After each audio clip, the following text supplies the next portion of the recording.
में बीमारी लेकर आ जाती है, चिंताएं।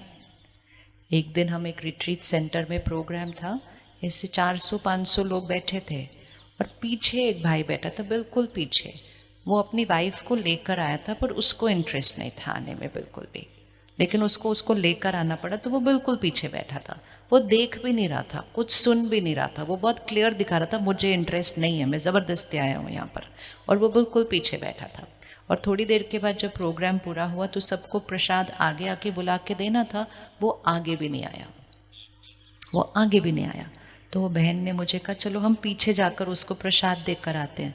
तो हम पीछे गए उसको प्रसाद देने, तो देखते ही कहता है I am sorry but I am not interested, मुझे बिल्कुल इंटरेस्ट नहीं है इन सब बातों में। आई सेड कोई प्रॉब्लम नहीं है, मुझे भी इंटरेस्ट नहीं था शुरू में, इट्स ओके।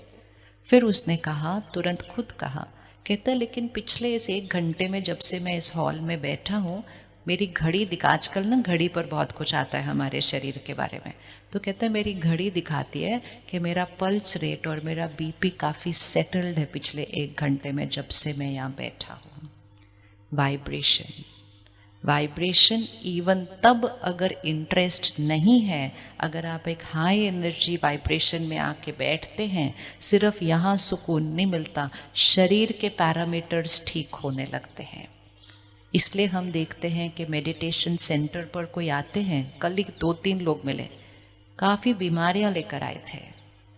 आते हैं तो पूछते हैं कि आपका मेडिटेशन हमारी बीमारी को ठीक करेगा? हम कहते नहीं, मेडिटेशन आपकी बीमारी को ठीक नहीं करेगा, मेडिटेशन आपको ठीक करेगा और आप जब ठीक हो जाएंगे आपका शरीर ठीक हो जाएगा। ये तो परफेक्ट बात है।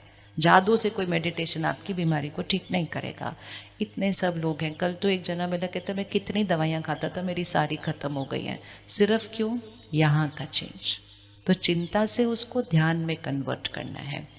और एक लास्ट होमवर्क जो आज हम करेंगे, आजकल हमें आदत हो गई है, हम थोड़ा सा इरिटेट होकर बात करते हैं, हम थोड़ा सा जल्दी करो जल्दी करो जल्दी करो ऐसे करके बात करते हैं। और हमारे को ये पक्का हो गया कि हमारे पास टाइम कम है, तो हम सारा दिन ये बोलते रहते हैं बहुत बिजी है, टाइम नहीं, बहुत बिजी है, टाइम नहीं। ये भी संस्कार हमारे पास फ़ोन से ही आया है, क्योंकि फ़ोन हमारे मन को इतना ज़्यादा इंग्रॉस्ड रखता है, हमें लगता है कि मेरा टाइम कहीं जा रहा है सारा। ये संस्कार कि मैं बिज़ी हूँ, मेरे पास टाइम कम है, वो संस्कार हमारे शरीर पर बहुत ज़्यादा असर करता है। क्योंकि मैं बार बार कह रही हूँ जल्दी करो टाइम कम है, जल्दी करो टाइम नहीं है, जल्दी करो टाइम नहीं है। कौन बोलता है टाइम नहीं है? कौन बोलता है टाइम नहीं है? मैं बहुत बिजी हूँ, मेरे पास टाइम नहीं है। हाथ उठाओ, किसकी भाषा में ये लाइन, मैं बहुत बिजी हूँ, टाइम नहीं है? वैसे तो इतने सात्विक शहर में होनी नहीं चाहिए ये लाइन, होनी नहीं चाहिए, लेकिन दुनिया में भी किसके लिए कहा जाता है कि इनके पास टाइम नहीं है? कब कही जाती है ये लाइन? कब कही जाती है ये लाइन? मालूम है ना कब कही जाती है? हम रोज़ कह देते हैं उसको, मेरे पास टाइम नहीं है, मेरे पास टाइम नहीं है। डॉक्टर कहते हैं परिवार को, जब वो आत्मा का शरीर छोड़ने का टाइम आता है, कहते हैं अब इनके पास ज़्यादा टाइम नहीं है। हम तो रोज़ ही बोलते रहते हैं, हम तो रोज़ ही बोलते रहते हैं मेरे पास टाइम नहीं है। हमारे पास उतना ही टाइम है, लेकिन हमारी सोच हमें फील कराती है कि मेरे पास समय की कमी है, मैं बहुत बिजी हूँ। बिजी शब्द को आज इसी ग्राउंड में छोड़कर जाना, वो बहुत ज़्यादा नुकसान करता है, यहाँ का भी और यहाँ का भी। उस बिजी शब्द की जगह ईजी शब्द को ले आऊँ, मैं बहुत ईजी हूँ और मेरे पास बहुत टाइम है। बोलिए एक बार, बोल लो, भला मुश्किल लगता हो बोलना तो शुरू करते ना। एक सिर्फ शब्द है, ऐसे बोलो या वैसे बोलो, लेकिन वाइब्रेशन बिल्कुल अलग है। समय उतना ही है, काम भी उतना ही है, लेकिन सोच कैसी होगी ना, वैसी एनर्जी बन जाएगी। कहिए मैं इजी हूँ, मेरे पास बहुत टाइम है, मेरे पास खुद के लिए बहुत टाइम है, मेरे पास परिवार के लिए बहुत टाइम है, मेरे पास तो समाज के लिए भी बहुत टाइम है, मेरे पास टाइम ही टाइम है। अब जब आप इतना बोलेंगे तो सामने वाला आके कहेगा क्यों आपका काम नहीं चल रहा, आपके पास इतना टाइम है। और ये उस कारण से हम बोलते रहते हैं मेरे पास टाइम नहीं है, क्योंकि हमने सोचा, समाज ने एक स्टेटस सिंबल बना लिया कि जो बिजी है ना मतलब वो बहुत सक्सेसफुल है, वो बहुत काम कर रहे हैं इसलिए बिजी है। आप बहुत काम करते हुए भी इजी रह सकते हैं, और कई लोग हैं जिनका काम कारोबार पूरा हो गया, रिटायर हो गए, घर पे, बट फिर भी वो बिजी हैं। तो बिजी और इजी कितने काम पर निर्भर नहीं होता, बिजी और इजी सोचने का तरीका है। मेरे पास बहुत समय है, मैं इजी हूँ। खुद भी ना बोलें बिजी हूँ और किसी को बोलने भी ना दें। आप बिजी हैं, बोलो नहीं मैं बिजी नहीं हूँ, मैं इजी हूँ, लेकिन अभी मैं ये काम कर रहा हूँ, हम कल मिलेंगे। शब्द शब्द एक वाइब्रेशन है, एक एनर्जी है। मैं इजी हूँ, कभी भी कमी का शब्द नहीं यूज करना है। ना समय को कम बोलना है, ना धन को कम बोलना है। कभी नहीं घर में बोलना हमारे पास कम है, हमारे पास कम है, अभी पैसा कम है। कम हो तो भी बोलना भरपूर है, क्योंकि जैसा सोचेंगे वैसा बोलेंगे, वैसा ही होगा, वैसा ही होगा। आपने कभी मंदिर में देखा हो, गुरुद्वारे में देखा हो, कितने भी लोग आते हैं ना, प्रसाद नहीं खत्म होता कभी वहां पर। उनको पता भी नहीं होता कितने लोग आने वाले हैं आज, लेकिन प्रसाद कभी खत्म नहीं होता मंदिर में, गुरुद्वारे में, क्योंकि वहाँ के सब सेवाधारी एक ही संकल्प दोहराते हैं, भरपूर है, भरपूर है, भरपूर है, भरपूर है। और वो प्रसाद को हमेशा ढक के रखते, किसी को देखने नहीं देते प्रसाद, क्योंकि अगर जो देखता है ना वो आके बोलता है ओ इसमें तो अभी कम है, वो देखने नहीं देंगे।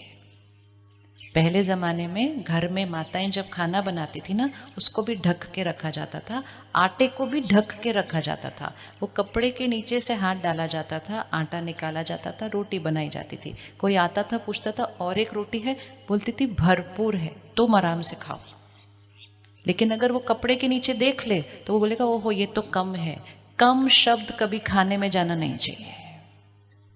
कम शब्द खाने में जाता है, घर में कमी आ जाती है, क्योंकि कम शब्द यहाँ जाता है, अन्न में जाता है। भरपूर है, भरपूर है, भरपूर है बोलते जाओ। आपने जितना सोचा नहीं था उससे ज़्यादा आप भरपूर हो जाएंगे, क्योंकि भरपूरता पहले यहाँ चाहिए, यहाँ तो आ ही जाएगी। तो आसान है ना भाषा बदलना, आसान है भाषा बदलना, राइट। और ये फ्री में मिलती है, ये फ्री में मिलती है। तो फ्री में जो चीज़ मिल रही हो उसको अच्छे से यूज़ करना चाहिए। सिर्फ भाषा बदलना है, आपकी भाषा बदलेगी, आपके परिवार की भाषा बदलेगी, आपके घर का वायुमंडल बदलेगा, और घर के वायुमंडल से बच्चों की शक्ति बढ़ेगी। एक और चीज़ ज़रूर दोहराना, मेडिटेशन करना बहुत आसान है। ये एक और भ्रांति, ये तो बड़ा मुश्किल है, मुझसे तो नहीं होता। क्षमा करना बहुत मुश्किल है, बातें पकड़ के रखना बहुत आसान है। हमने मुश्किल काम कर लिया, अभी हमको आसान काम करने हैं। कौन सी चीज़ आसान है, बातें पकड़ के रखना या बात को ऐसे छोड़ना? कौन सी चीज़ आसान है? तो फिर हमने मुश्किल काम कर लिया। चलो 1 मिनट फ़ोन निकालो, कुछ संकल्प रिकॉर्ड कर लेते हैं अभी, क्योंकि संकल्प से सिद्धि होती है ना। तो हमें कुछ संकल्प रिकॉर्ड कर लेने हैं आज, फिर कल से हम राजयोग सीखेंगे। ये संकल्प तो हम स्पेसिफिक संकल्पों को चेंज कर रहे हैं, लेकिन राजयोग क्या करता है, आत्मा की शक्ति को इतना बढ़ाता है कि सही संकल्प सोचना नॉर्मल स्वभाव बन जाता है। बड़ी से बड़ी बात आ जाए, सही सोचना नॉर्मल स्वभाव बन जाता है। पहला संकल्प, मैं शक्तिशाली आत्मा हूं। मैं शक्तिशाली आत्मा हो। शक्तिशाली आत्मा अर्थात परिस्थिति का असर हम पर नहीं, हमारी सोच हमेशा सही। दूसरा संकल्प, मेरी हर सोच श्रेष्ठ है। मेरी हर सोच श्रेष्ठ है, मेरा हर बोल सही है। मेरी हर सोच श्रेष्ठ है, मेरा हर बोल सही है। मुझे सबकी विशेषताएं ही दिखाई देती हैं। मुझे सबकी विशेषताएं ही दिखाई देती हैं।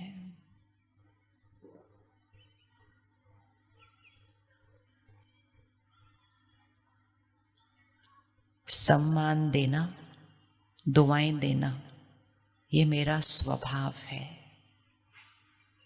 सम्मान देना, दुआएं देना, ये मेरा स्वभाव है। हर एक बहुत अच्छा है। हर एक बहुत अच्छा है। सफलता मेरे लिए निश्चित है। मैं इजी हूं, मेरे पास बहुत टाइम है। मेरे पास भरपूर धन है। मेरा भाग्य श्रेष्ठ है। मेरा परिवार सुरक्षित है। मेरा शरीर स्वस्थ है, निरोगी है, हमेशा रहेगा। और आखिरी संकल्प, परमात्मा की शक्ति और दुआएं मेरे चारों तरफ सुरक्षा कवच है। परमात्मा की शक्ति और दुआएं मेरे चारों तरफ सुरक्षा कवच है।